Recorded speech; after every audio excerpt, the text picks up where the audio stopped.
Hi everyone, we will be starting with vector algebra today because my younger sister wanted me to teach this. Do you remember what a scalar is? Yes, a scalar is a quantity that only involves magnitude. For example, if I ask, what is your height? What is the distance between Kashmir to Kanyakumari? What is the volume of a cylinder? What is the area of a square? What is the temperature outside? Heat waves, right? Okay. Now, do you know what a vector quantity is? A vector quantity is a quantity that has both magnitude and direction. For example, Paki travels 3 km south to meet Bolu and then she travels 4 km east. So, what will be the displacement? Let's draw it and see. So, it will be under root 3 square plus 4 square from Pythagoras theorem.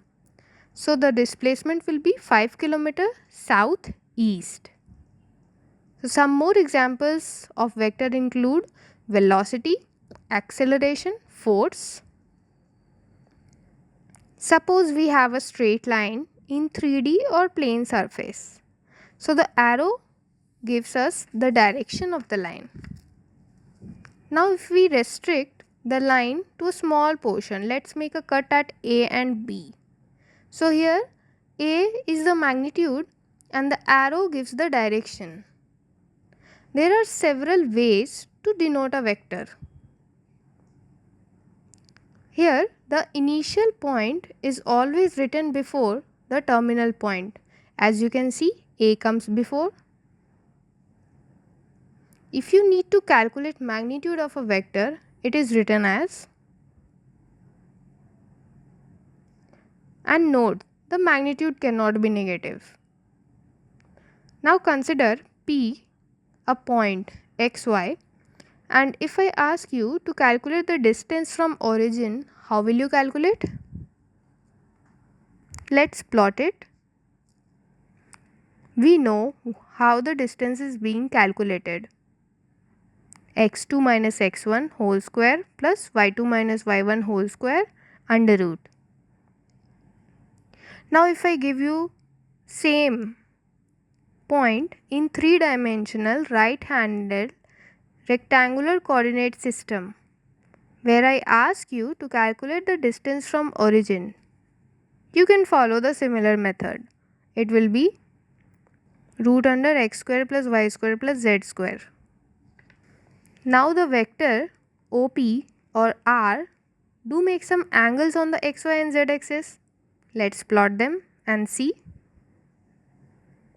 So it makes alpha with the x axis, beta with the y axis and gamma with z axis. Now the cosine of these angles are called direction cosine. Let's calculate cos alpha. It will be x by r. Similarly, cos beta will be y by r. Cos gamma will be z by r. Cos alpha is also denoted by L, cos beta by m and cos gamma by n. Now if I ask you to find out the coordinates of P, which means x, y, z, you can use the relation above and calculate it. So clearly x will be r into L, y will be r into m and z will be r into n. Note that L square plus m square plus n square equal to 1. But this x, y, z, if you square them, it will not be equal to 1. And therefore, we have written a square plus b square plus c square is not equal to 1. Here a is nothing but x. Next, coming to the type of vectors. A vector whose initial and terminal point coincides is called zero or null vector. A vector whose magnitude is unity is called unit vector. It has a cap. Equal vectors have same magnitude and direction. Negative of a vector, if the direction of a vector is opposite, it's called negative of a vector. Free vectors are those that can be parallelly displaced. Let's solve a question. Represent a displacement of 30 km 45 degree west of south. Here the most important point is of south. So that means you have to make a degree starting from south axis.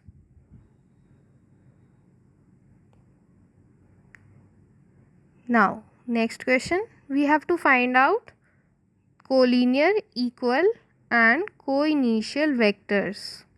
So collinear vectors are those vectors that lie along the same line regardless of magnitude and direction.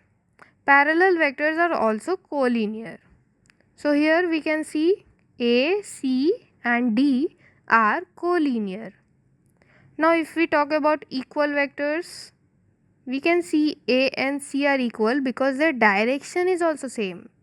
Obviously magnitude is same but the direction is also same. Now coinitial vector have the same initial starting point. So we can see vector C, D and B have the same starting point. So they are coinitial. Now let's begin with the exercise 10.1. Represent graphically a displacement of 40 km 30 degree east of north. Again you have to start the angle from north. So make a 30 degree angle and then plot the displacement.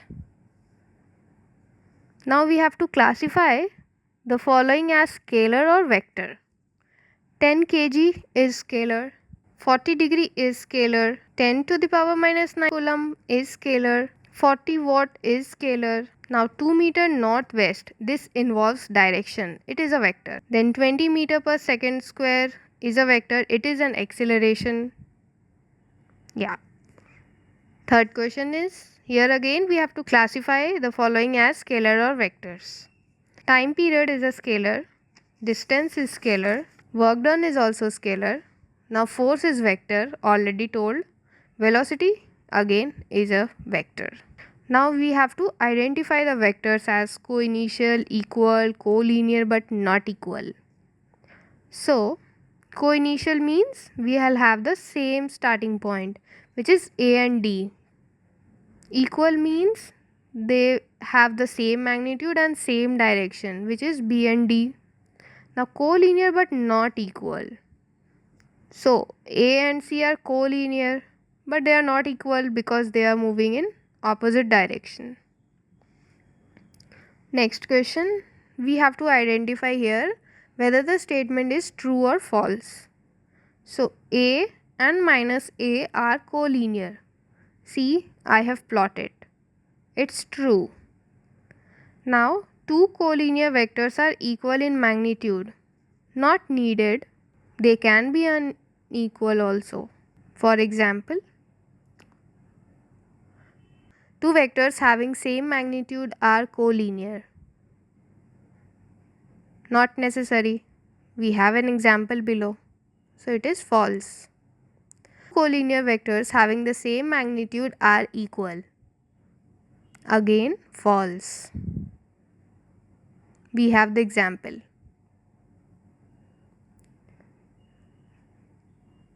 Thank you for watching. If you like the video, please like, share and subscribe.